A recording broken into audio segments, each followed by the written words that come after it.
Louvado seja o nome do Senhor, irmãos, que a graça e a paz do Senhor Jesus, amém. Mais um dia estamos aqui para celebrar o nome do Senhor, glória a Deus.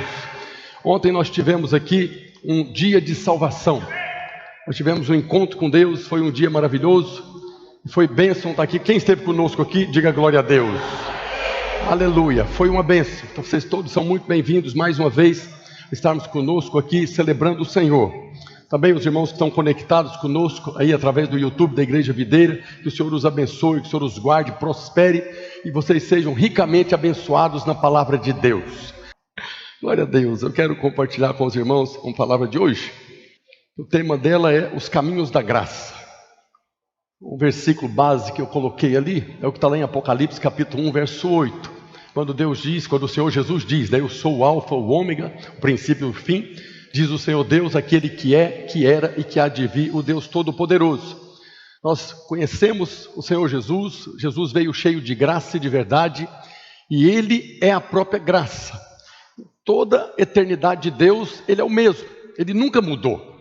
Hoje eu quero falar a respeito dos caminhos da graça, de como o Senhor ensinou o profeta Elias. O profeta Elias era um profeta da lei, ele viveu na dispensação da lei. E tudo que Elias fazia era de acordo, em coerência com aquilo, daquele tempo que ele vivia. E Deus ensinou o profeta Elias, esse profeta do Velho Testamento, o que estava no coração dele. Elias viveu na dispensação da lei. Mas não é porque Deus concedeu a lei naquele tempo que o coração de Deus era diferente do que é hoje. Hoje nós podemos pregar o evangelho da graça. E que Deus nos revela hoje é que Ele ama a misericórdia. Ele ama estender a mão para abençoar quem não merece. Deus abençoa quem não merece de graça. Como o irmão começou aqui, lendo o texto lá de Efésios, que nós já somos abençoados. Abençoado Deus e Pai de nosso Senhor Jesus Cristo, que nos tem abençoado com toda sorte de bênção. Esse é o nosso Deus. E Ele sempre foi o mesmo, nunca mudou. Agora, Elias era um homem da lei, que viveu no tempo da lei. E tudo que ele fazia era em coerência com aquela dispensação que ele estava vivendo. Hoje nós vivemos na dispensação da graça, mas Elias viveu no tempo da lei, na dispensação da lei. Agora, isso não significa que Deus era diferente naquele tempo. Deus relaciona com o homem conforme a aliança que ele está vivendo naquele momento. E houve a dispensação da lei e Deus estava relacionando com eles. Mas nós vemos na carta aos Hebreus, no capítulo 13, verso 8, falando a respeito de Jesus. Jesus Cristo ontem e hoje é o mesmo e o será para sempre. Nunca vai mudar. Depois, esse texto de Apocalipse que nós lemos no início, eu sou o alfa e o ômega, diz o Senhor Deus, aquele que é, que era e que há de vir, o Todo-Poderoso. O Deus Todo-Poderoso que criou os céus e a terra, não tem sombra de mudança, sempre foi o mesmo. Nunca agiu de maneira diferente. Por que houve a dispensação da lei? A dispensação da lei, a lei foi dada através de Moisés para que o homem conhecesse, descobrisse, tivesse a revelação que ele era pecador, por meio da transgressão da lei. Antes da lei não havia pecado, porque não havia transgressão. Nós já ministramos isso aqui. Então Deus deu a lei dos mandamentos, e agora quando o homem quebrava o mandamento da lei, ele estava transgredindo a lei. Então a lei não foi dada para se cumprir, a lei foi dada para mostrar o pecado, como Paulo falou, avultar o pecado, o homem saber que era pecador e pudesse clamar pela graça de Deus, para que o homem pudesse ser salvo pelo poder de Deus, pela graça de Deus. Nunca foi o plano de Deus, desde o Gênesis, nunca foi plano de Deus relacionar com o homem com base nos mandamentos da lei. A vontade de Deus sempre foi manifestar o seu amor e a sua graça. Nós vemos isso antes do pecado. Lá no jardim do Éden, o homem tinha comunhão todos os dias com Deus. Não tinha juízo, não tinha nada que mostrava a justiça de Deus. O homem estava plenamente ali desfrutando dessa graça. Por isso Deus precisa ensinar o seu profeta, ensinar o profeta Elias. No Velho Testamento, quando você está lendo ali, você observa que, no geral, todos os profetas do Velho Testamento anunciavam juízo, maldição. Quase todas as profecias, quase todos os milagres eram milagres de juízo, de condenação. Eram aqueles cativeiros. Quantas vezes os profetas anunciou que o povo ia para o cativeiro? Quantas vezes os profetas anunciou seca, fogo do céu? Todos aqueles milagres extraordinários eram milagres de juízo, quase sempre de maldição. Poucas vezes profetizavam bênção, poucas vezes os milagres eram de bênção. Tinha milagres de bênção, mas na proporção era muito pequeno. Por que era assim? Porque eles viviam na dispensação da lei. E na dispensação da lei, se o homem obedecesse, ele era abençoado. Agora é interessante que a bênção no Velho Testamento estava condicionado à obediência. E quando o homem quebrava o mandamento da lei, transgredia o mandamento, então a maldição vinha. O homem estava sujeito à maldição. Esse era o padrão do Velho Testamento, era o padrão daquela aliança. No Velho Testamento, se o profeta anunciasse só coisas boas, ele era um falso profeta. Da mesma maneira, na Nova Aliança, no Novo Testamento, profeta que anuncia coisas ruins, maldição, juízo, catástrofe, são falsos profetas. Por quê? Porque o profeta tem que anunciar em conformidade com a dispensação que ele está vivendo. E hoje nós vivemos na dispensação da graça, no tempo da graça. Por isso, o profeta de hoje, ele tem que anunciar o evangelho da graça e edificação da igreja. Toda profecia hoje, ela deve ser voltada para a edificação da igreja, do corpo de Cristo e para anunciar o evangelho. Mas no Velho Testamento não era assim. No Velho Testamento era, onde abundou o pecado, manifestava juízo. Mas na Nova Aliança, onde abundou o pecado, o que acontece? Superabundou a graça. Então tem uma diferença muito grande. A diferença era muito grande. Então se o profeta profetizasse fora, diferente da aliança que ele estava vivendo, ele não estava agora, ele estava contradizendo a vontade de Deus. Nós vemos Paulo falando agora para que serve a profecia no Novo Testamento. Está lá na primeira carta de Paulo aos Coríntios, capítulo 14, verso 3. Mas o que profetiza, fala aos homens, edificando, exortando e consolando. No Novo Testamento não tem profecia de juízo, não tem profecia de catástrofe, de doença. Eis que te digo, o Senhor está dizendo que se você não mudar de vida, vai vir uma enfermidade, a morte vai te alcançar. Na Nova Aliança, toda a profecia, como Paulo está dizendo, é para edificar, para construir, para exortar, corrigir o caminho e para consolar. Não tem mais profecia de juízo na Nova Aliança. Na Nova Aliança, as profecias são sempre para anunciar as boas novas, o Evangelho da graça, e para a edificação da igreja. Ainda na primeira carta de Paulo aos Coríntios, capítulo 14, verso 4, o que fala em outra língua a si mesmo edifica, mas o que profetiza edifica a igreja. Não destrói a igreja, não condena a igreja. Por isso que o ano passado houve muitos falsos profetas anunciando juízo, anunciando que essa pandemia era Deus que estava mandando juízo para que a igreja, o seu povo, se arrependesse, se convertesse, para que Deus pudesse agora parar com o juízo. Usaram muito 2 Crônicas 7,14. Se o meu povo, a igreja, que se chama pelo meu nome, se humilhar e orar, e se arrepender dos seus maus caminhos, então eu virei do céu e vou tirar a pandemia. Isso seria correto no Velho Testamento, na Velha Aliança, não na Nova Aliança. O diabo tem as suas obras, está realizando as suas obras, não é Deus que está realizando as suas obras. Então a nossa postura diante das catástrofes é orar para que seja feita a vontade de Deus na terra como é feito no céu. Deus não está anunciando juízo mais. O juízo um dia virá, é certo que virá, mas não mais sobre a igreja. Não virá mais a ira de Deus sobre a igreja. Haverá um dia que virá a ira de Deus sobre aqueles que não foram salvos, sobre aqueles que não creram na obra da cruz, que nos redimiu da maldição da lei. Os transgressores da lei, aqueles transgressores da lei, aqueles que estão agora ainda debaixo da lei, que eles se julgam que merecedores da bênção porque são perfeitos, ainda não reconheceram que eram pecadores. No nosso dia de salvação, a primeira ministração que nós falamos é a respeito da lei, porque a lei expõe o pecado, e a partir do momento que eu sei que eu sou um pecador, eu clamo por salvação, e aí o Salvador é apresentado, nós o recebemos e fomos salvos, salvos da ira. Nós não somos salvos do diabo, não somos salvos dos ataques do diabo. A verdade é que quando você é salvo de Deus. Nós precisamos ser libertos, salvos da ira de Deus. Por isso é tão importante nós pregarmos o Evangelho. É tão importante nós usarmos todas as ferramentas que Deus tem nos dado para anunciar o Evangelho da salvação, para profetizar a salvação, para profetizar que Deus está salvando. No tempo da lei, Deus estava executando a lei. No tempo da graça, Deus está manifestando graça. A vontade de Deus é manifestar graça, não é manifestar juízo. Mas em relação ao profeta Elias, no reinado do rei Acabe, por causa da idolatria que Israel estava vivendo, Israel é o reino do norte. Tinha o reino do sul, que era o reino de Judá, e o reino do norte é onde Acabe estava reinando.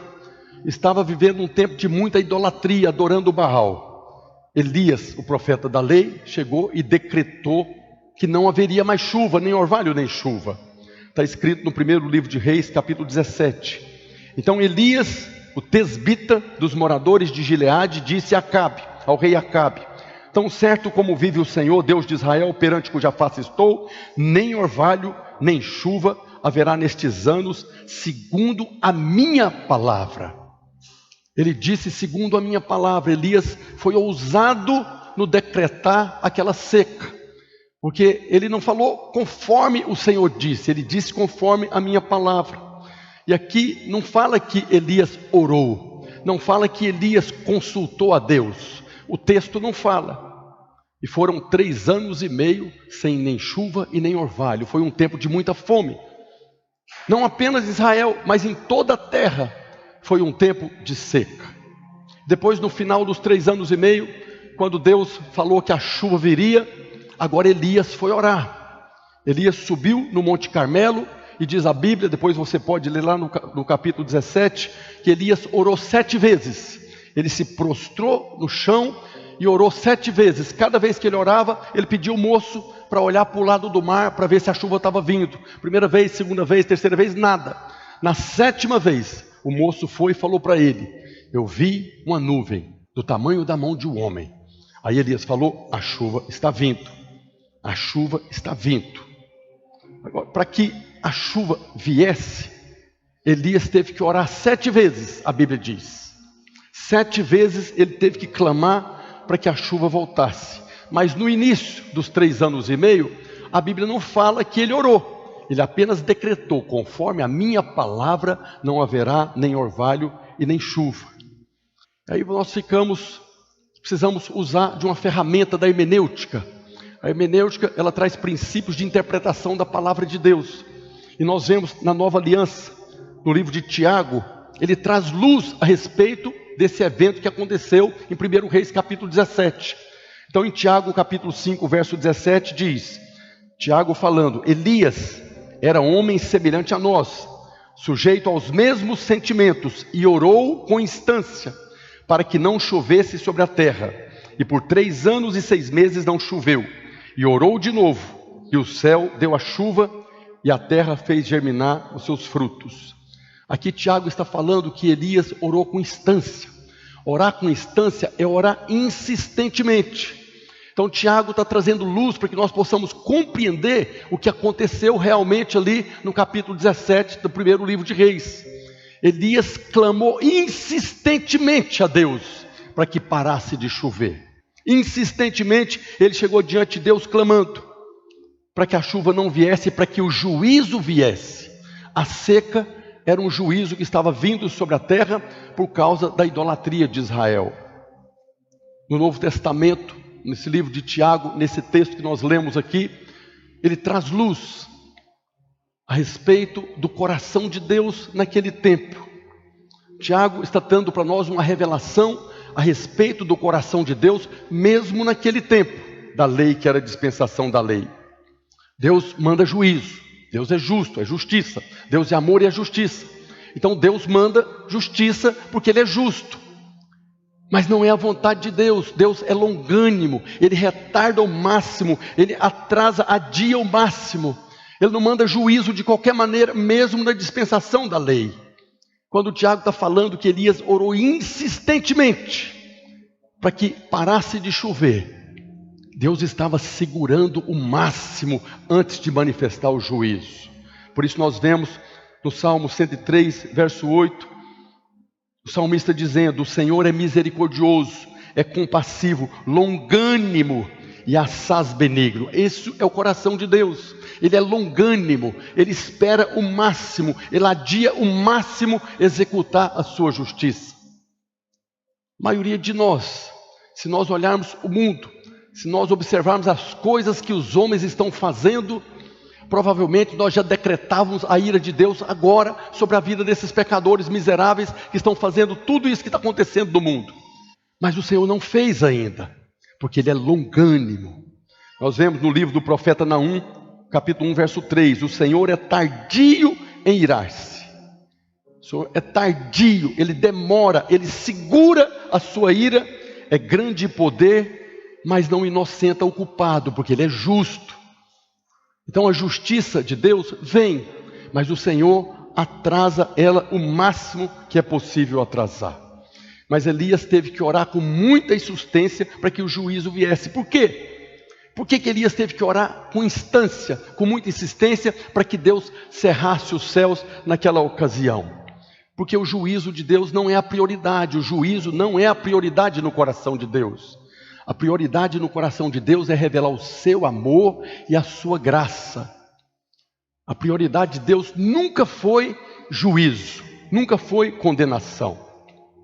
E aí você pode perguntar, se o Senhor é longânimo, por que Elias teve que orar 7 vezes para voltar a chover? Se Deus estava interessado em mandar chuva rapidamente, por que Elias teve que orar 7 vezes? Eu creio que o problema não estava em Deus. O problema estava no coração de Elias.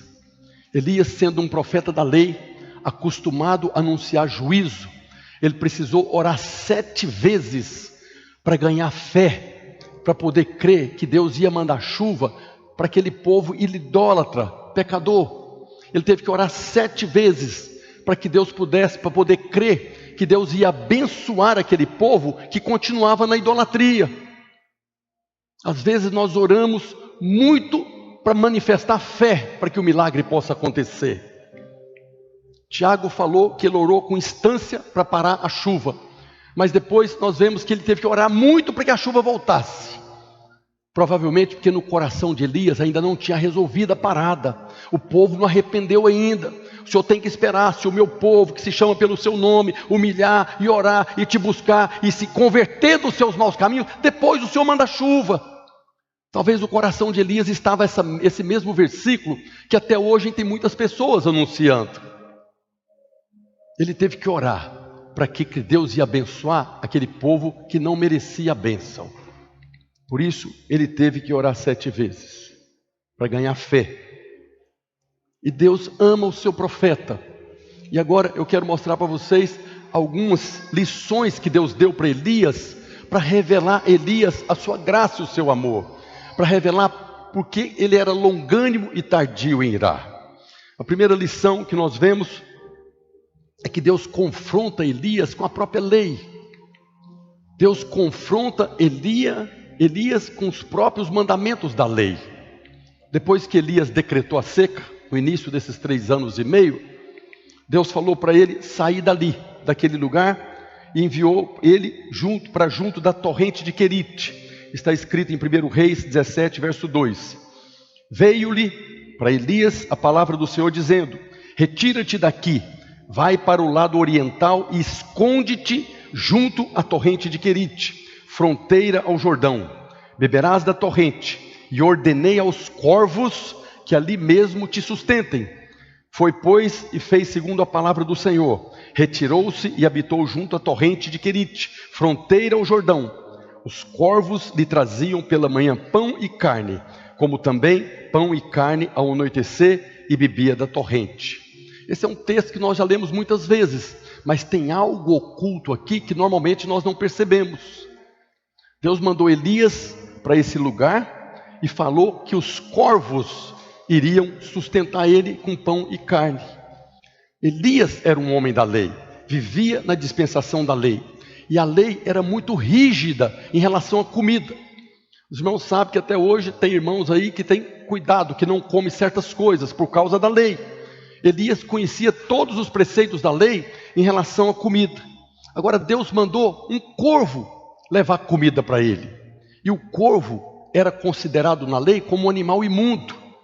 E tudo aquilo que um animal imundo tocava, ficava na hora imundo. Olha o que está escrito lá em Levítico capítulo 11, verso 13. E depois verso 15. Das aves estas abominareis, não se comerão, serão abominação. Deus está falando na lei que alguns tipos de aves não era para comer porque era abominação. Que aves? A águia, o quebrantoço e a águia marinha. Todo corvo, segundo a sua espécie. Os corvos eram animais imundos. Tudo que ele tocasse ficava imundo. Tudo que ele tocava ficava imundo. Agora, por que Deus escolheu os corvos para levar comida para o profeta? Aí nós vemos na Nova Aliança também, no livro de Atos, Pedro tem uma experiência extraordinária, semelhante à experiência de Elias. Foi quando Deus revelou para ele um lençol descendo, e sobre aquele lençol tinha todo tipo de animal imundo. Certamente tinha um corvo ali. Nós vemos isso lá em Atos capítulo 10, verso 13.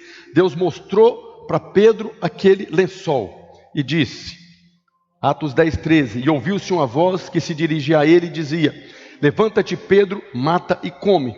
Deus mostrou para Pedro os animais imundos e falou, mata e come. Qual foi a resposta de Pedro? Verso 14, mas Pedro replicou, de modo nenhum, Senhor, porque jamais comi coisa alguma comum imunda.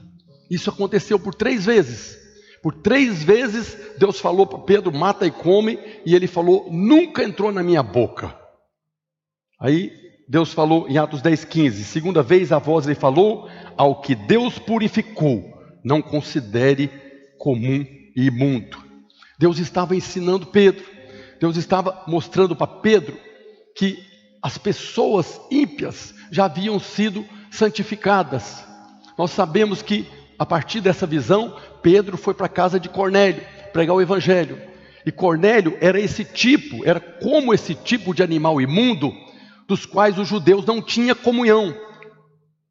O judeu jamais entraria numa casa de um gentil, porque eles eram imundos, para não se contaminar.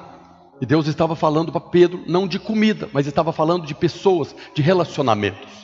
É como se Deus estivesse falando para Pedro, o que eu santifiquei, não considere imundo, pode entrar e ter comunhão.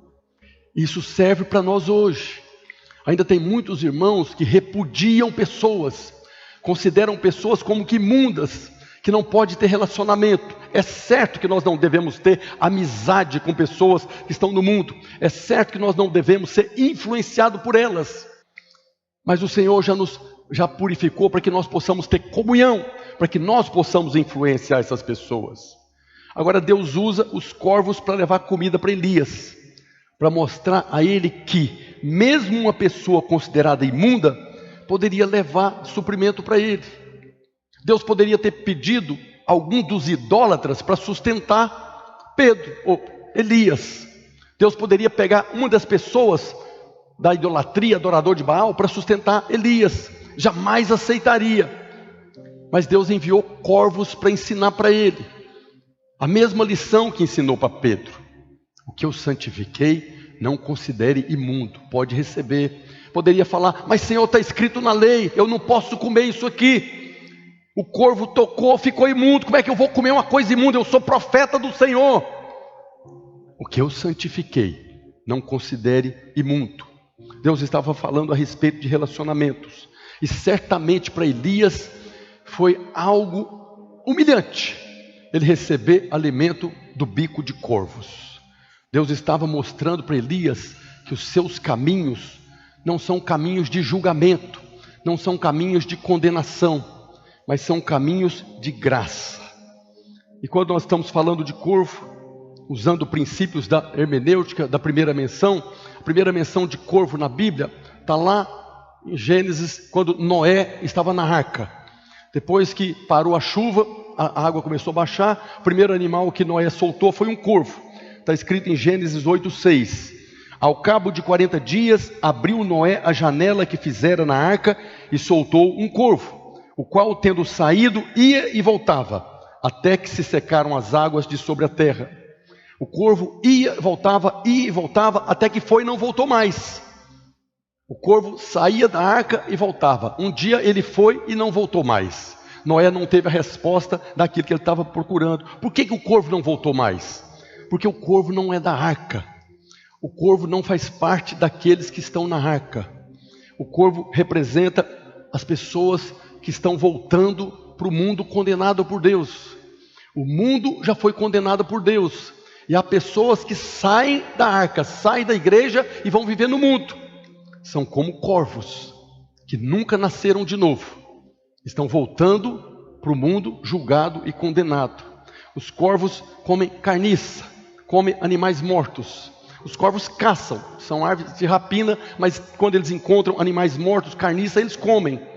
E no final do dilúvio, o que você acha que tinha boiando nas águas? Certamente tinha muitos corpos boiando nas águas, de pessoas que morreram afogadas no dilúvio. O corvo foi, achou muita comida, achou todo o seu prazer na morte e ficou, não voltou mais. Mas depois Noé soltou um outro animal. Ele soltou uma pomba. A pomba também ia e voltava, até que um dia ela voltou e trouxe um ramo de oliveira. Está escrito em Gênesis 8, a partir do verso 8.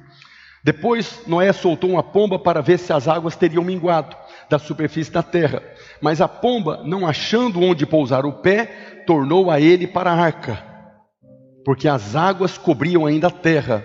Noé, estendendo a mão, tomou-a e a recolheu consigo na arca. Esperou ainda outros 7 dias e de novo soltou a pomba fora da arca. À tarde ela voltou a ele, trazendo no bico uma folha nova de oliveira. Assim entendeu Noé que as águas tinham minguado de sobre a terra. A pomba, nós sabemos que ela simboliza o Espírito Santo. Quando Jesus saiu do batismo, veio do céu na forma corpórea de uma pomba, o Espírito Santo. Ele foi cheio do Espírito Santo. E ela veio trazendo um ramo de oliveira. É a árvore que produz azeitona, que faz o azeite, que também simboliza o Espírito Santo. A pomba voltou trazendo a unção. O corvo não traz a unção. O corvo se alimenta da morte. Não tem vida. E esse foi o animal que Deus mandou levar comida para Elias. Por que Deus não mandou a pomba, os pombos levarem comida para Elias?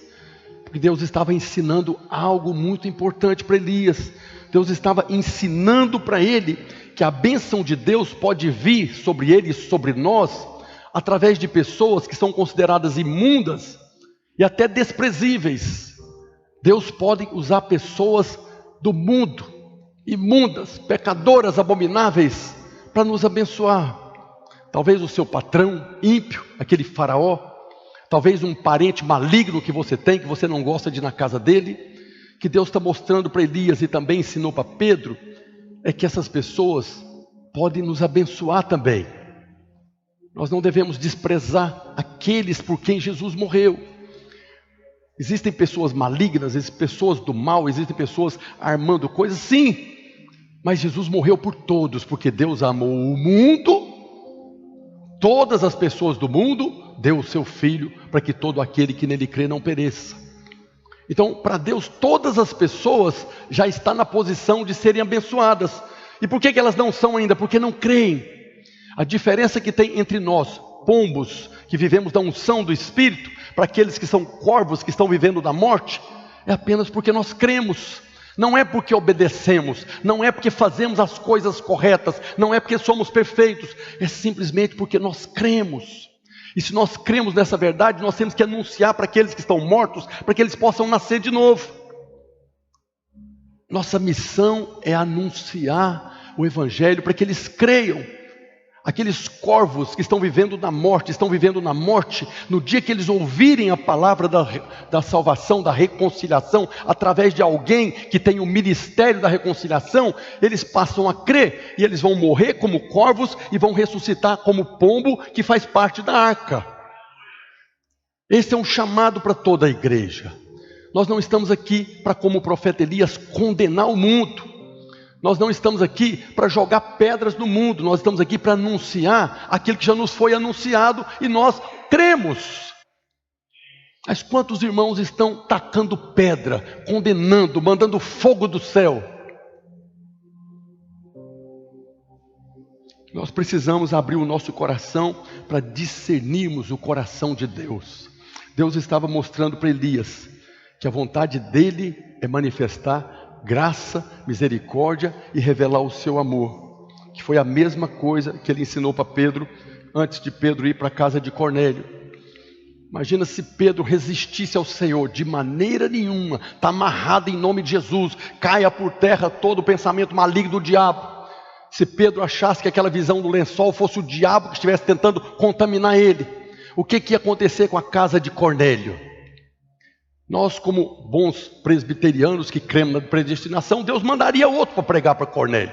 Se Pedro não fosse, Deus mandaria, porque aquela casa estava predestinada a ser salvo. Pedro perderia a oportunidade de ser um canal da manifestação do poder de Deus e eles serem cheios do Espírito Santo. O que aconteceu na casa de Cornélio foi algo extraordinário quando você olha com os olhos de Pedro. Pedro estava entrando na casa de Cornélio com medo de tocar em qualquer coisa, porque se eu tocar em qualquer coisa imunda, eu vou ficar imundo. E de repente eles são cheios do Espírito Santo. Pedro, que achava que eles não eram dignos nem de que ele entrasse na casa de Cornélio, Deus veio com poder, revestiu eles com o Espírito Santo, com o poder do Espírito Santo. Por isso que aqueles que estavam com Pedro ficaram impressionados. Uau! Deus deu para eles o que tinha dado só para nós. Que surpresa, hein, Pedro? Tinha acabado de mostrar para ele: o que eu santifiquei, não considere imundo. Essa é uma mensagem atualíssima para a igreja hoje, para muitos irmãos que ainda estão anunciando o juízo, mandando vir fogo do céu sobre a casa de Cornélio. Segunda lição que Deus ensinou para o profeta Elias é a respeito da viúva de Sarepta de Sidom. 1 Reis 17, a partir do verso 8. Então lhe veio a palavra do Senhor dizendo para Elias: dispõe-te e vai a Sarepta, que pertence a Sidom, e demora-te ali, onde ordenei a uma viúva que te dê comida. Deus secou, né? A Bíblia fala que aquela torrente de Querite secou, então não dava para Elias ficar ali mais. Os corvos estavam dando alimento, mas não tinha água. Aí Deus falou para ele: vai agora lá para Sarepta de Sidom, eu já preparei uma viúva que vai te sustentar ali, e você vai ficar lá até acabar a seca. E Elias foi para lá. Elias chegou naquela cidade. Agora ele não ia comer mais nada do bico de corvo, animal imundo. Deus tinha preparado uma viúva para ele lá, que você vai ver que não é muito diferente dos corvos. Elias foi, chegou na porta da cidade que Deus havia mandado e encontrou a tal viúva lá na porta da cidade. Olha o texto que está escrito isso. 1 Reis 17, a partir do verso 10. Então ele se levantou, Elias, e se foi a Sarepta. Chegando à porta da cidade, estava ali uma mulher viúva apanhando lenha. Ele a chamou e lhe disse: traze-me, peço-te, uma vasilha de água para eu beber. Indo ela buscá-la, ele a chamou e lhe disse: traze-me também um bocado de pão na tua mão. Elias estava com a revelação: vai para Sarepta de Sidom, já ordenei para uma viúva te dar comida. Ele chegou ali faminto, com sede, pediu água e pediu para ela trazer um pedaço de pão. Para surpresa dele, olha a resposta dela. Porém ela respondeu: tão certo como vive o Senhor teu Deus, nada tenho cozido, há somente um punhado de farinha numa panela e um pouco de azeite na botija. E vês aqui, apanhei 2 cavacos, 2 pedaços de lenha, e vou preparar esse resto de comida para mim e para o meu filho, comê-lo-emos e morreremos. Essa é a mulher que Deus preparou para dar comida para Elias, que viajou muitos dias, chegou lá faminto. Deus mandou para Sarepta de Sidom, tem uma viúva lá. Elias chegou na cidade, achou a mulher, pronto, o banquete preparado para ele. A mulher vai comer o último pedacinho de pão com o seu filho e vai morrer de fome. Com os corvos estava melhor, não estava não? O corvo não estava faltando comida. Imagina a situação do profeta lá diante daquela mulher. Não tinha alimento. A mulher estava pior do que ele. E aqui eu creio que Deus estava ensinando outra coisa para o profeta da lei. Primeira coisa que eu creio que Deus estava ensinando, mostrando para ele, era o que aconteceu por ele ter decretado a seca de 3 anos e meio. Essa mulher estava morrendo de fome, por causa, não chovia, não tinha orvalho nem chuva, então não colhia esse alimento. ela estava morrendo de fome porque o céu tinha sido cerrado, porque o profeta Elias mandou parar de chover, mandou juízo na terra. Essa foi a primeira coisa que eu creio que Deus estava ensinando para ele, que as pessoas estavam morrendo de fome. E Deus não tem prazer na desgraça de ninguém. Ontem nós estávamos aqui, no finalzinho do encontro, nosso dia de salvação. Aí os irmãos, a gente chama para dar o testemunho. E teve uma irmãzinha que estava aqui, e ela falando que ela estava vivendo uma situação muito ruim. E ela pediu autorização se ela podia. Eu falar, pode. Aí que eu não quero mais viver naquela desgraça, né? E assim, a palavra desgraça pode ser um palavrão dependendo da motivação que você está falando. Mas a palavra desgraça significa simplesmente ausência de graça. Então aquela viúva com seu filho, toda aquela cidade, Sarepta de Sidom, como também Israel, estavam morrendo de fome, porque o profeta havia decretado juízo. A desgraça tinha tomado conta deles. Ele não tinha manifestado a graça. Ele tinha tirado a graça, e por isso as pessoas estavam nessa consequência agora. Então Deus não tem prazer na desgraça de ninguém, pelo contrário, Ele quer sempre manifestar o seu amor e a sua graça. E diante daquela situação, Deus estava usando Elias agora para abençoar aquela mulher. A partir do verso 13 ele diz: depois que ele viu que a mulher estava naquela situação, que ia morrer de fome, ele tinha que fazer alguma coisa. E ele fez. Elias lhe disse: não temas, vai e faze o que disseste. Mas primeiro faze dele para mim um bolo pequeno e traze-mo aqui fora. Depois farás para ti mesma e para o teu filho. Porque assim diz o Senhor Deus de Israel. Agora, quem disse foi o Deus de Israel. Agora não foi Elias mais que usou a sua palavra. A farinha da tua panela não se acabará, e o azeite da tua botija não faltará, até o dia que o Senhor fizer chover sobre a terra. Elias comeu comida de corvo, e agora ele chegou na cidade onde tinha pessoas morrendo de fome. Pedro estava no eirado, enquanto preparava comida para ele comer. E Deus mostrou para Pedro um lençol com todo animal imundo, e falou para ele: mata e come. Deus estava enviando Pedro para levar comida espiritual para a casa de Cornélio. Mesma coisa, pôs Elias para comer comida do bico de corvo, para que ele chegasse ali agora e pudesse abençoar essa mulher. Eu quero falar dessa mulher. Essa mulher é muito importante. Por que Deus usou a viúva de Sarepta de Sidom? Por que Ele não usou uma das viúvas de Israel? Certamente Israel tinha muitas viúvas morrendo de fome também. Mas Elias, nesse versículo aqui, falou para a mulher fazer primeiro como Deus ordenou, porque Deus havia ordenado aquela mulher para cuidar do profeta. Assim como Deus falou para Elias: eu já ordenei para uma viúva tratar de você. Aquela mulher certamente teve a direção de Deus. Mas Elias, como é que eu vou tratar de você se eu mesmo estou morrendo de fome? Aí Elias teve a atitude agora de abençoar aquela mulher. E ele diz: assim como o Senhor Deus de Israel, não vai faltar a farinha na panela, nem o azeite na botija. Deus falou para Elias que ela daria sustento para ele. Mas na verdade, quem deu sustento para quem? Foi a mulher que deu sustento para Elias, ou foi Elias que deu sustento para a mulher? Foi Elias que sustentou aquela mulher. Foi Elias que levou mantimento para aquela mulher que ia morrer de fome, não ia aguentar os 3 anos e meio. Mas a Bíblia fala que aquela mulher agora teve suprimento suficiente para ela, para o seu filho, até terminar a seca. Deus sustentou aquela viúva, e não faltou azeite na botija, nem farinha na panela, até que a seca acabou.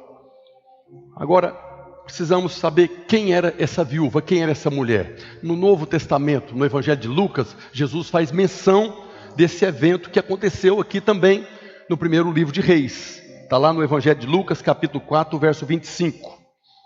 Na verdade, vos digo, Jesus falando lá para os religiosos, para os fariseus: na verdade vos digo que muitas viúvas haviam em Israel no tempo de Elias, quando o céu se fechou por 3 anos e 6 meses, reinando grande fome sobre a terra. Jesus estava falando para os religiosos, para os fariseus, para os legalistas. Naquele tempo de Elias, tinha muitas viúvas em Israel, no tempo da seca, morrendo de fome. mas a nenhuma delas Elias foi enviado, senão a viúva de Sarepta de Sidom. O que Jesus está falando é que toda a terra estava faminta, todas as pessoas estavam morrendo de fome, mas Deus enviou o profeta para levar suprimento para uma mulher impura, imunda, gentia. Essa mulher morava em Sidom. E aqui é que nós temos uma revelação a respeito do que Deus está ensinando. As viúvas de Israel, todas elas faziam parte da aliança, a aliança de Abraão. Elas estavam debaixo da promessa, mas Deus não enviou para elas. Se aquelas viúvas, se Elias tivesse sido enviado para as viúvas de Israel, era direito delas. Deus estaria abençoando aquelas viúvas no tempo da dificuldade, porque elas mereciam ser abençoadas. Foi por isso que aqueles fariseus pegaram Jesus e levaram ele para jogar de cima do despenhadeiro. Pegaram Jesus para matar ele, porque eles não aceitaram isso. Mas o que Jesus está falando é exatamente isso. Deus não mandou para nenhuma daquelas que mereciam como vocês. Enviou para uma que não merecia. A viúva de Sarepta de Sidom não fazia parte da aliança.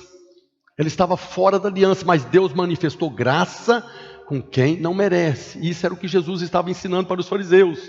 Eu não vim para quem merece, eu vim para o pecador. E aí nós vemos aqui o ensino de Deus para Elias. Por que é importante nós repetirmos isso? Todo o problema que Israel estava vivendo, o mundo estava vivendo naquela época, foi no tempo do reinado do rei Acabe. Foi por causa da idolatria de Israel. Agora, por que Israel caiu na idolatria? Porque o rei Acabe casou com uma mulher, quem lembra o nome da esposa de Acabe? Está passando uma novela aí? Casou com Jezabel. Jezabel era profetisa de Baal. Jezabel era de uma cidade chamada Sidom. Toda a desgraça que estava sobre a terra naquele tempo foi porque o rei Acabe casou com Jezabel, que era de Sarepta de Sidom, e trouxe ela para Israel e introduziram a idolatria.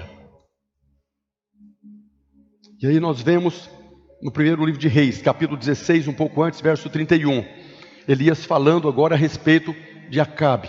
Como se fora coisa de somenos andar ele nos pecados de Jeroboão, filho de Nabate, tomou por mulher Jezabel, filha de Etbaal, rei dos Sidônios, e foi e serviu a Baal e adorou. O rei Acabe casou com a mulher idólatra, profetisa de Baal, levou ela para o palácio e adorou Baal. Botou dentro do templo agora, dentro do templo não, botou lá em Israel, que é o reino do norte, a adoração a Baal. Jezabel era filha de Etbaal. Etbaal significa servo de Baal, ou com Baal. Por isso Israel estava vivendo agora toda aquela seca, porque Acabe havia casado com Jezabel. E agora nós vemos que Deus enviou Elias para Sidom. Sidom era o centro de adoração a Baal. Elias decretou que não choveria 3 anos e meio por causa da adoração a Baal. E Deus mandou ele para o centro de adoração de Baal, para falar com uma viúva que ia dar comida para ele, que com certeza era adoradora de Baal. É pior do que os corvos, porque aquela mulher que Deus enviou para sustentar ele, que na verdade ele que sustentou ela, era o centro de onde surgiu a adoração de Baal, que levou ele a decretar seca. Não tem algo aqui assim poderoso? Por que Deus mandou para sustentar um povo através do qual veio a maldição? Porque Deus não está interessado na desgraça de ninguém. Deus não quer manifestar juízo na vida de ninguém. Deus quer manifestar graça para quem não merece. A mensagem é que Deus quer manifestar graça para quem não merece. E tem muito filho de Deus achando que está debaixo de maldição, porque Deus mandou a maldição. Tem muito filho de Deus hoje dentro da igreja achando que está doente, porque Deus botou a doença nele. Tem muito filho de Deus dentro da igreja achando que perdeu o emprego porque Deus está castigando ele por alguma coisa que ele fez. Deus mandou o profeta da lei, que vivia na dispensação da lei, para levar suprimento para uma viúva que era adoradora de um Deus, de um demônio, que produziu, que fez com que ele decretasse juízo sobre a terra.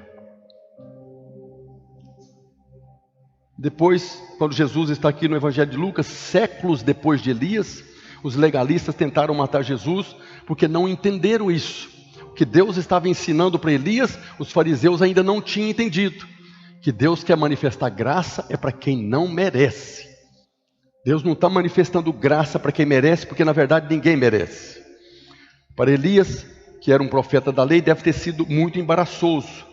E ele viveu na casa da viúva em Sarepta de Sidom, até a seca a terminar.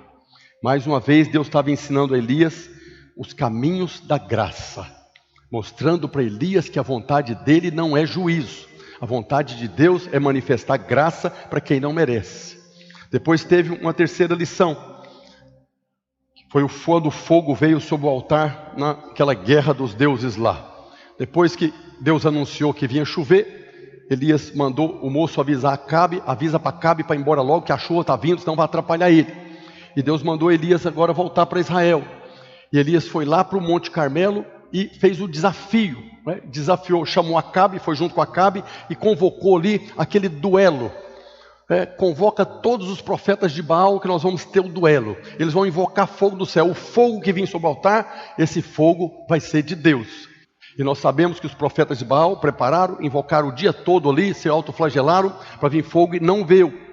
Baal não respondeu com fogo. Nós sabemos que Elias preparou o altar, invocou fogo do céu e o fogo veio.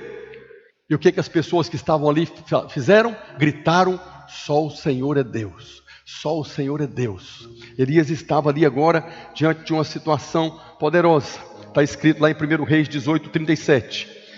Elias orando ao Senhor: responde-me, Senhor, responde-me, para que este povo saiba que tu, Senhor, és Deus, e que a ti fizeste retroceder o coração deles. Então caiu fogo do Senhor e consumiu o holocausto, e a lenha, e as pedras, e a terra, e ainda lambeu a água que estava do reco. O que vendo todo o povo, caiu o rosto em terra e disse: o Senhor é Deus, o Senhor é Deus. Elias era um profeta da lei. Tem muitos irmãos que falam que nós estamos vivendo a geração de Elias, né? A geração de Elias, nós somos aqueles que invocamos fogo do céu e o fogo vem. Aqui Elias invocou fogo do céu, mas quando você lê o texto, você vai ver que o fogo caiu sobre o cordeiro que estava sobre o altar. O fogo não caiu sobre os profetas de Baal. O fogo não caiu sobre as pessoas idólatras. O fogo caiu sobre o cordeiro que estava sobre o altar. Deus está ensinando uma lição para o profeta Elias. O fogo virá, mas o fogo virá sobre o cordeiro que eu preparei. O fogo não virá para consumir as pessoas. Passou um tempo, depois que depois que o fogo caiu sobre o cordeiro, não caiu sobre as pessoas, Elias chamou todo mundo e foi e matou os profetas de Baal. Os irmãos já leram isso lá. O fogo não caiu sobre o povo, ou seja, Deus não matou o povo, mas Elias chamou os seus homens ali, foi lá e matou os profetas de Baal e todos aqueles que eram idólatras que estavam ali. Depois Elias foi para outro lugar. Isso não está no esboço que eu compartilhei com os irmãos. Mas Jezabel, quando ficou sabendo que ele havia matado os profetas, ela decretou: de hoje ele não passa. De hoje ele não escapa, ele vai morrer. E ele foi e escondeu num determinado lugar. E o profeta Acabe chamou ali um grupo de soldados e mandou falar com Elias. E esse grupo de soldados chegou para falar com Elias o que o rei havia mandado. E Elias falou: se eu sou homem de Deus, vai cair fogo do céu agora, não vai sobrar nenhum. O que aconteceu? Caiu fogo do céu e aqueles soldados todos morreram. Se não me engano, 50 soldados. Acabe mandou mais 50 soldados falar com Elias.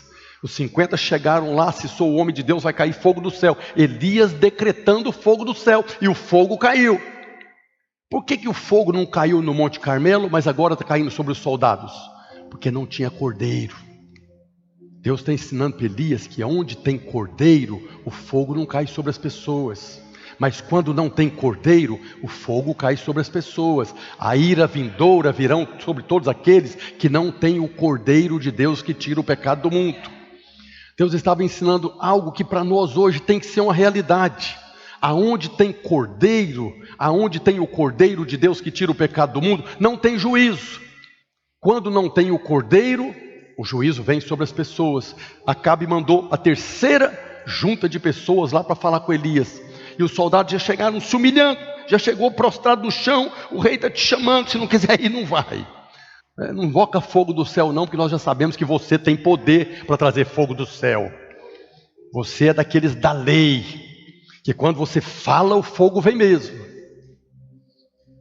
Não era a vontade de Deus. A vontade de Deus é que o fogo viesse sobre o cordeiro. O povo gritou, só o Senhor é Deus. Acabou a conversa.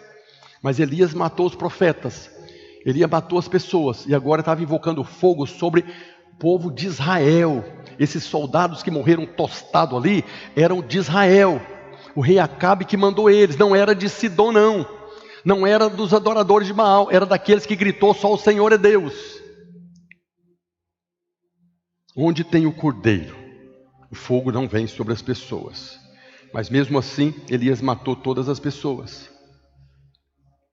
Quarta lição que Deus está ensinando para o profeta é o problema da condenação. Depois que Elias matou os profetas de Baal, Jezabel decretou a sua morte, ele fugiu. E foi para o Monte Sinai. Depois desse evento de matar os soldados, ele foi para o Monte Sinai. Foi para Horebe. A Bíblia fala que ele foi para Horebe. Horebe, na verdade, é o Monte Sinai. Na verdade, o Monte Sinai é uma cordilheira. E um dos montes da cordilheira do Sinai chama Horebe. E Elias foi para lá. E Deus apareceu lá para Elias. Só que quando Deus chegou lá para Elias, o que Deus falou, está escrito em 1 Reis 19:13. Que fazes aqui, Elias? Deus chegou lá no Monte Sinai, o monte da lei, e falou para Elias: o que você está fazendo aqui? Você não tinha que ter vindo para cá. Você tinha que ter ido para Israel, para o Monte Sião, o Monte da Graça, mas você voltou para o Monte da Lei. O que você está fazendo aqui? É como se Deus estivesse exortando Elias. O que você está fazendo aqui no Monte Sinai, no Monte da Lei? Você deveria ter ido lá para o Monte Sião. E foi nesse momento que Elias começou a murmurar. Aquele discurso dele que todo mundo conhece, 1 Reis 19:14. Elias respondeu: tenho sido em extremo zeloso pelo Senhor, Deus dos exércitos, porque os filhos de Israel deixaram a tua aliança, derrubaram os teus altares, mataram os teus profetas à espada, e eu fiquei só, e procuram tirar minha vida. Eu estou aqui mostrando para os irmãos como Deus está ensinando o seu profeta. Elias foi um grande homem de Deus. Elias foi o único que subiu vivo para o céu. Então não pense que Elias era uma má pessoa. Não pense que Elias foi desprezado por Deus. Deus, porque amava Elias, Deus estava ensinando Elias. Mas Elias foi um grande homem de Deus, era obediente. Mas a Bíblia nos mostra que quando chegou o momento dele interceder por Israel, ele não fez como Moisés fez, lá no Monte Sinai, quando Deus deu a lei para Moisés. Quando Deus deu a lei para Moisés, os irmãos sabem, o povo corrompeu, fizeram um bezerro de ouro e começou a adorar o bezerro de ouro. Moisés desceu, quebrou a pedra, foi aquela confusão toda ali, matou um punhado de gente, subiu de novo, fez outro jejum, pegou agora, ele escreveu a lei e desceu. E lá Deus falou para ele, Êxodo capítulo 32, verso 9. Disse mais o Senhor a Moisés: tenho visto este povo, e eis que é povo de dura cerviz. Agora, pois, deixa-me, para que se acenda contra eles o meu furor, a minha ira, e eu os consuma, e de ti farei uma grande nação.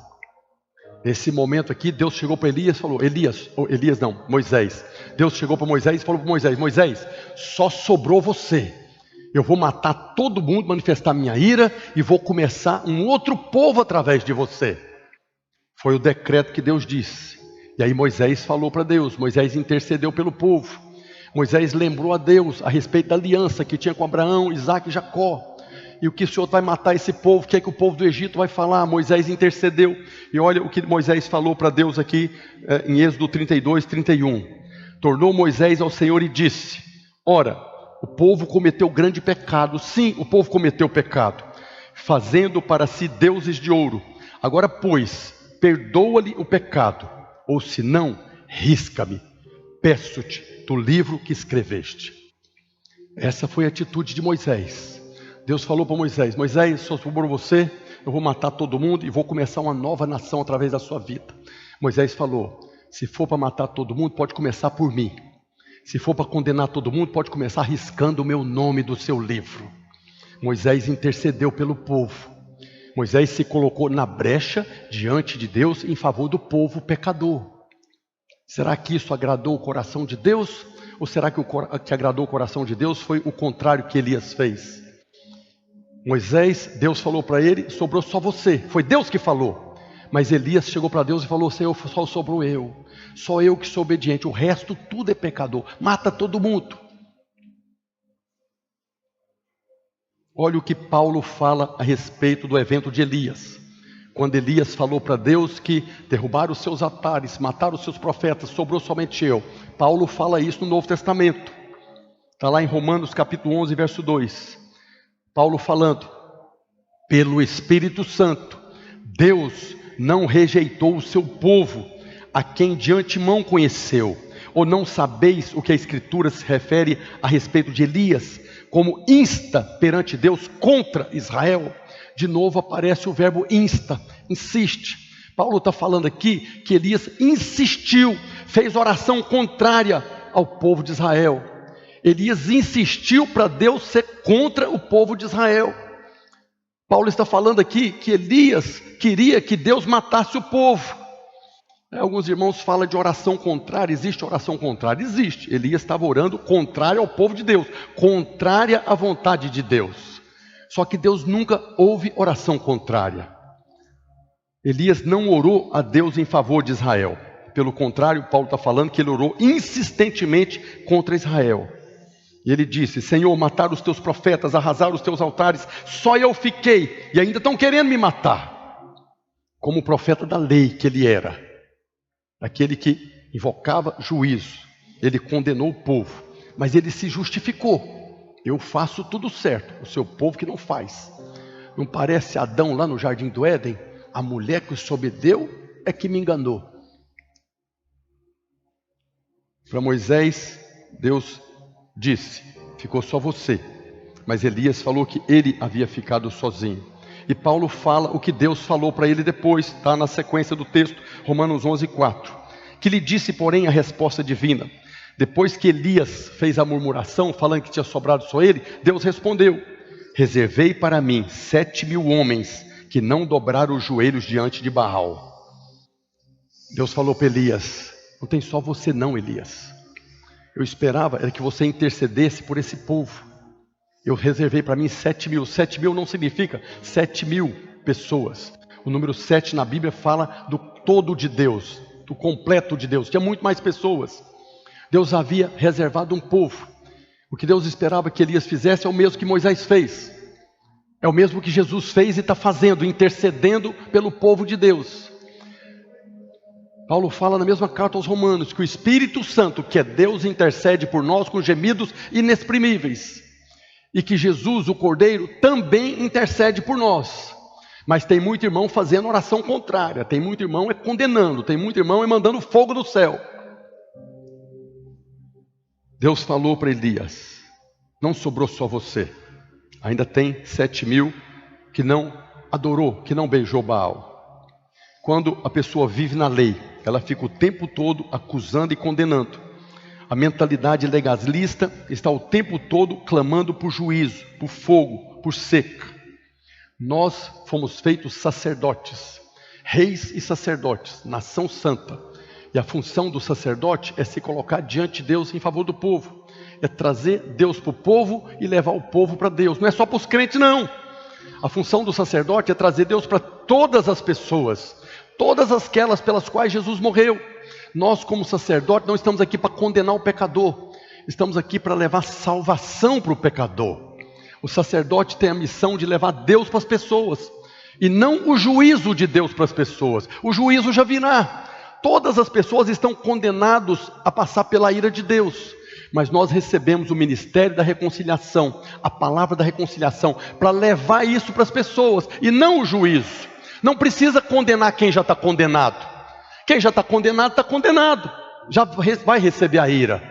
Mas o que Deus está fazendo na dispensação da graça é salvando. Moisés intercedeu e o povo foi salvo. Elias falou para matar todo mundo, mas Deus falou: não vou matar não, tem 7.000 aqui. E o que aconteceu com Elias nesse momento? Deus falou para ele: você vai agora e vai ungir Eliseu no seu lugar, seu ministério acabou. Seu ministério é de condenação. Você não aprendeu o que eu estou te ensinando. Então você vai levantar Elias. E segundo os teólogos, Elias, se você olhar os milagres dele, que foi o dobro, né, são milagres de bênção. A maioria dos milagres de Elias são milagres de graça. Milagres de graça, manifestação da graça de Deus.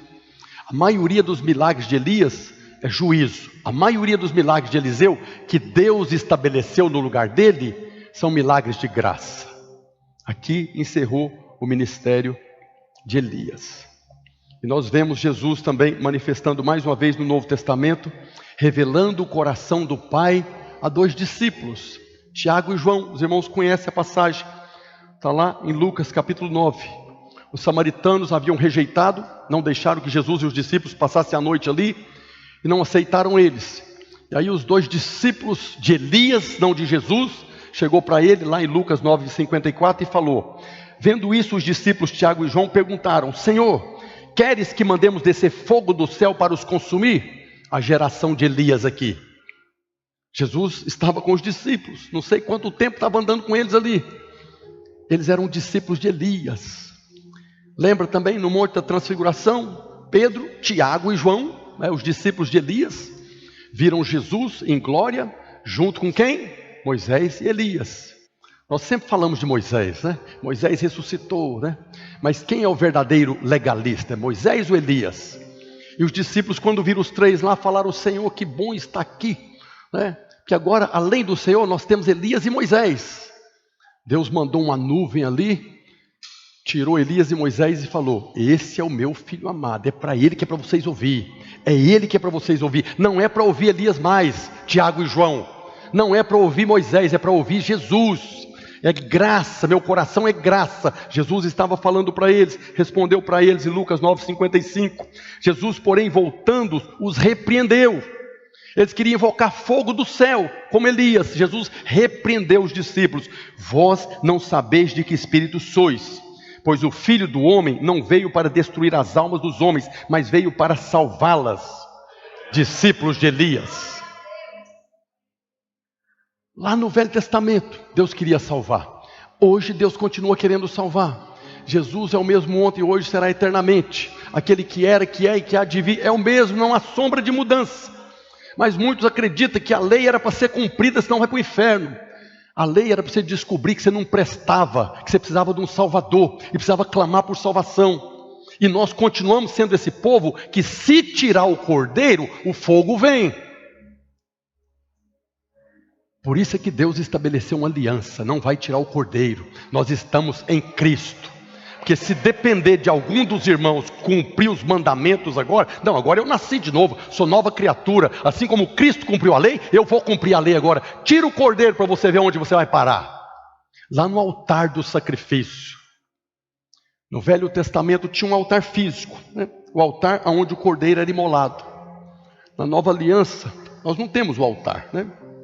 Herança da Igreja Católica, muitos pastores chamam isso aqui de altar, né? O altar do sacrifício, é onde você traz o sacrifício do seu trabalho. Isso aqui é o púlpito e um palco.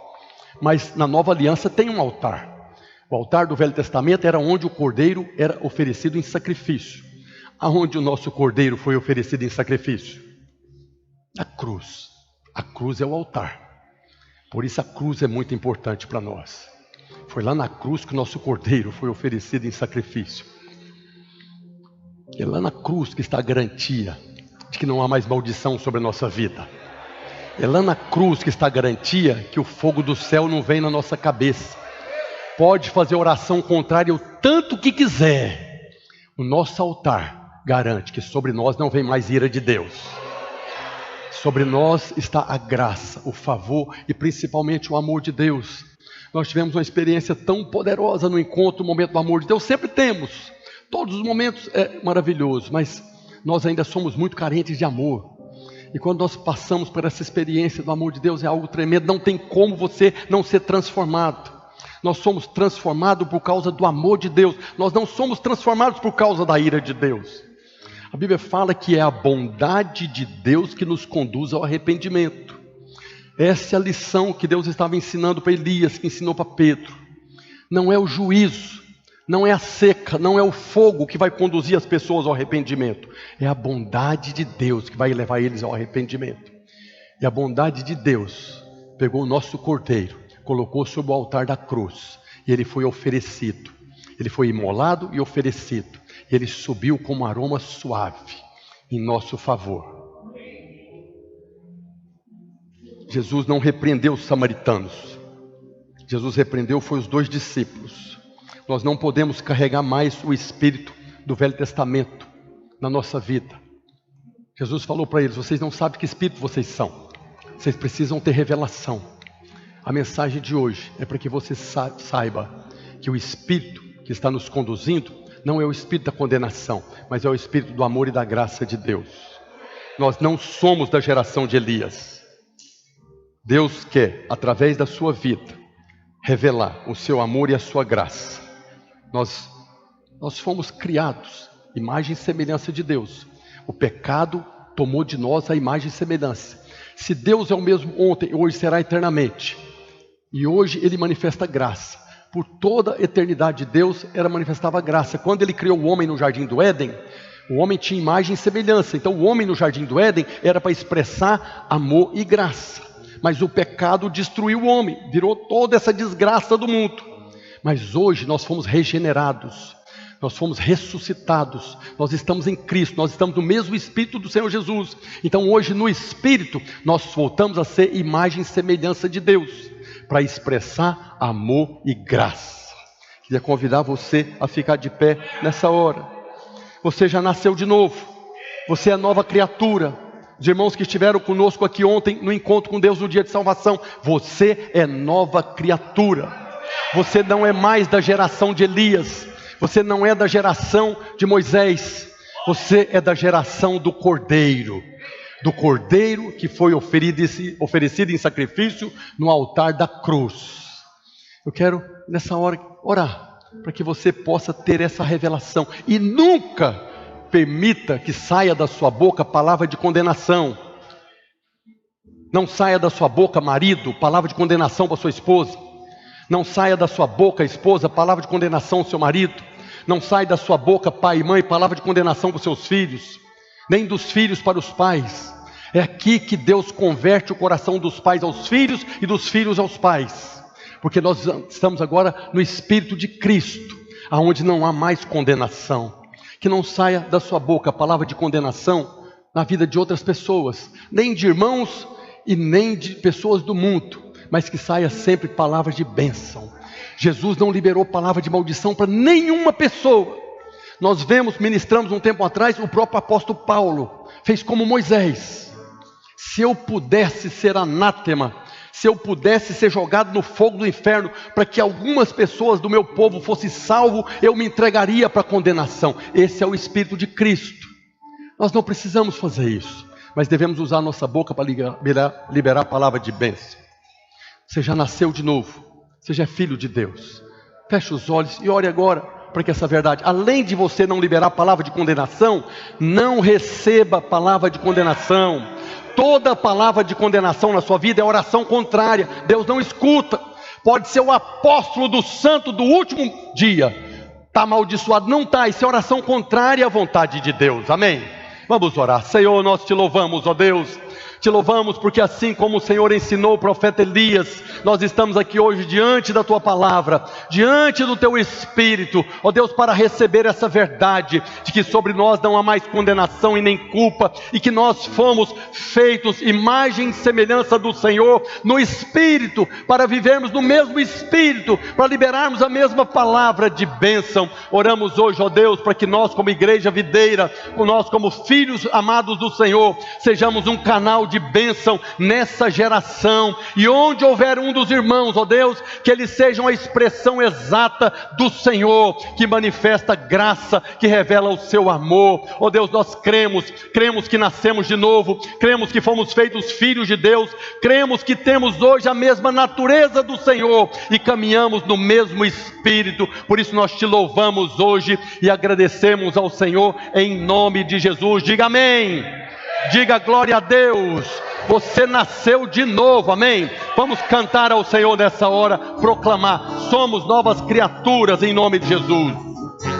Eu nasci de novo, nasci de novo, em ti sou mais que vencedor. Eu nasci de novo, faz-me